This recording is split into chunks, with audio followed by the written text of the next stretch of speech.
1945 жылы 10 тамызда Семей облысының Шыңғыстау баурайындағы Қасқабұлақ ауылында дүниеге келді.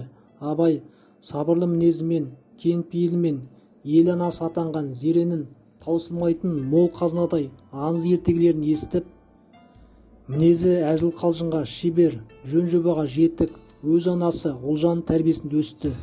Абай әуелі ауылдағы Ғабитхан молдадан сауатын ашады да 10 жасқа толған соң 3 жыл Семейдегі Ахмет Риза медресесінде оқиды.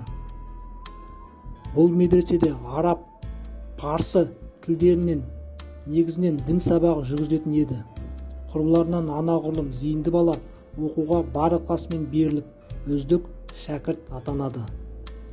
Ол енді дін оқуын ғана місе тұтпай, білімін өз бетінше жетілдіруге ұмтылады.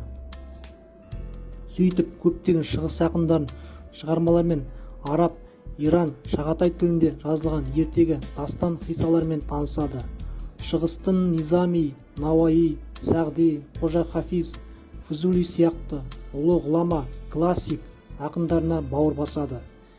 Медресенің 3-ші жылында Абай Семей қаласындағы Приходская школгада қосымша түсіп, орысша сауатын аша бастайды. Бірақ бұл оқуын әрі қарай жалғастыра алмай, небәрі 3 жылдан соң оның мұсылманша да, орысша да оқуы аяқталады. Абайдың басқа балалардан алымдылығын аңғарған Құнанбай оны елге шақырып алып, өз жанына ертіп, әкімшілік, билік жұмыстарына араластырмақ болады. Сөйтіп, 13 жастағы Абай ел ісіне араласады. Абай 1876-1878 жылдары Қоңыр-Көкше еліне болыс болады.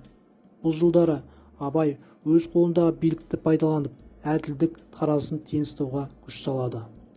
Ақын саяси қызмет үшін 1870 жылдары Санкт-Петербургтен Семейге айдалып келген Михайлиспен, 1880 жылдары орыс демократтары Долгополов, Леонтьевпен танысады.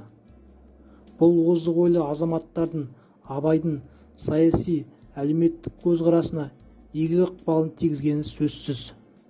Мұхтар Әуезовтің сөзімен айтқанда, 1884 жылдары жасы 40-қа таман келгенде ол дүниеден көп мағлұматы бар кісі болды. Абай осы тұста 1886 жылы досы Михайлистің ұсынысымен Семей облысы статистика комитетінің толық мүшесі болып сайланады. 1875 жылы Қоңыр-Көкше елінде өткен сайлауда жеңіп шығып, 1870 жылға дейін болыс болды. Қазақ халқының дәстүрлі ел билеу, әдет ғұрып заңдарын жетік білетін Абай ел ішіндегі әр алуан әкімшілік құқықтық реформаларға белсене араласады. Егде тартқан шағында шығармашылықпен ғана шұғылданады. Абайдың көптеген шығармаларында адам, болмыс және ғалам тақырыбы, сондай-ақ абсолюттік ақиқат сыры тұрақты орын алады. 1891 жылдан бастап Абай басына ауыртпалық түсіп, бір-біріне ұласқан қайғы бұлты ашылмай қояды. Осы жылы ақынның сүйікті інісі Оспан жарық дүниеден өтеді.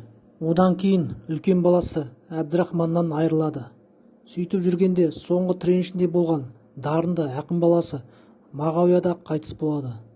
Осындай қабаттасқан қайғы қасіреттен күрт сынған Абай Мағауияның қазасынан кейін 40 күннен соң өзі де дүние салады. Ақынның сүйегі Шыңғыстаудағындағы Жидебай мекенінде інісі Оспанның жанына жерленеді. Бұл күнде ол арада қазақтың ұлы екі перзенті Абай мен Шәкәрімге деген ұрпақтың өшпес махаббатын, ізгі құрметінің белгісіндей болып, сәулет өнерінің соңғы үлгісімен салынған қос мұнаралы кешенді алып мазар тұр.